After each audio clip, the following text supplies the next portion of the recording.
What's up, Com326? In this week's blog, I will discuss how blackness has been portrayed in television. I will draw greatly upon Deborah Smith's essay in discussing how The Cosby Show actually perpetuated the hegemonic oppression of blacks by leaving out race-based struggle and class distinction social texts.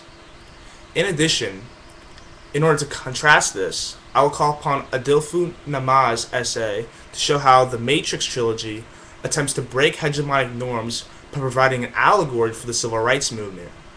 In this blog, we will discover how The Cosby Show creates a post-civil rights movement analysis, while The Matrix creates an allegory for the civil rights movement. In her essay, Deborah Smith provides a quote from Jahalia and Lewis's essay that claims, "The Cosby Show is a narrow, post-civil rights, privileged exhibit of the lives and experiences of typical black Americans." As the essay notes, the show avoids very real black issues such as economic peril, racism, and societal barriers. Looking back on it, when I watched The Cosby Show, I never noticed any of these issues in the show. I used to watch reruns of The Cosby Show all the time, and yet it never occurred to me that there were race or class issues in the show. However, when you discuss blackness, these issues always arise. As Smith notes in her essay, the success of The Cosby Show was built around family success, humor, and harmony. The Cosby Show avoids the real issues of black society and instead focuses on the success of the black family portrayed in The Cosby Show. So the question that arises from this is just how The Cosby Show makes for a great example of hegemony.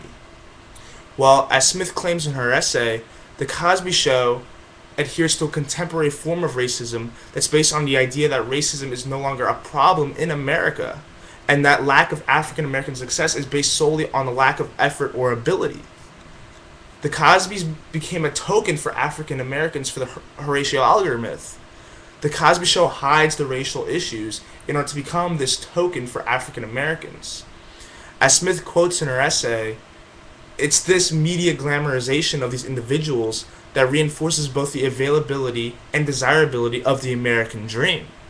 So the show is actually maintaining control of the oppressed group by not showing the real issues inherent in society today.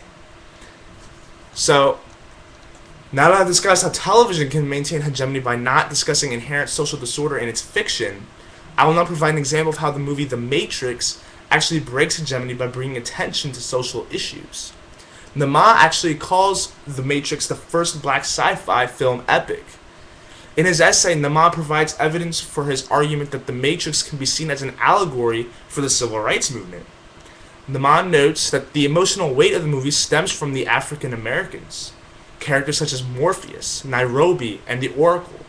They all upstage Neo in terms of emotional weight in the film. Although you could argue with Nama in this respect. I mean, Neo's rise to the One and his relationship with Trinity can all be seen as a very emotional part of the movie, very emotional appeal to the film. However, it still remains true that the revolutionary theme in the film is the most emotional aspect of the film, and this revolution is essentially led by a group of African Americans, Morpheus, Nairobi.